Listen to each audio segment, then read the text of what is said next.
对1805年，淡市小桥就开始栽培在地社区甲组织来宣导预防暴力的观念，希望减少任何的暴力形态发生。为了感谢所有社区甲组织的付出，市长委托13号亲自颁发有领航社区、有初级预防社区等21个单位。另外，今年也有3个第一摆加入的防暴社区甲家防中心志工队，共同来守护社区民众安全。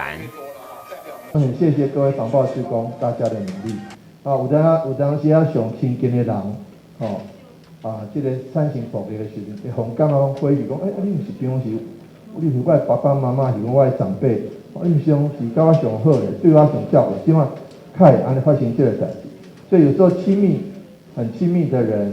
所产生的暴力，坦白讲，会让人家措手不及，而且难以置信。另外，在社区里面，因为可能因为工商社会，可能因为生活紧张，可能因为压力很大，可能因为工作不顺，点点的原因，都有可能让人这个产生这种这个预期之外的这种行为造成的这个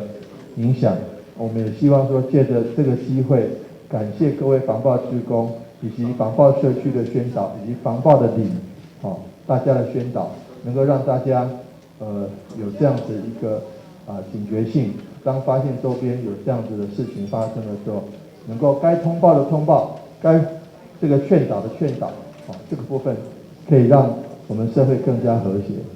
所志工都来到各社区甲学校进行暴力宣导，自细汉培养观念，降低接受虐待风险，买卡电话导入个案追踪关心。会感受到他们的自信心是有一点提升，对，然后自我的保护也提升，对，所以我是觉得对于他们来讲，其实有真的实质上的受惠到，对，那还有我们是在校园宣导，那校园宣导呢，有些时候也有在防灾中心宣导，那针对小孩，那我们会宣导就是自我保护的一些观念。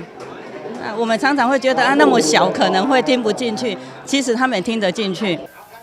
伫政府结合警政、社政甲教育等跨局处的资源来推动防治暴力以外，嘛还有更较侪社区主动投入社区安全网的工作，加一份预防，就减一份伤害。今日新闻，顾文吉、何乔邦采访报道。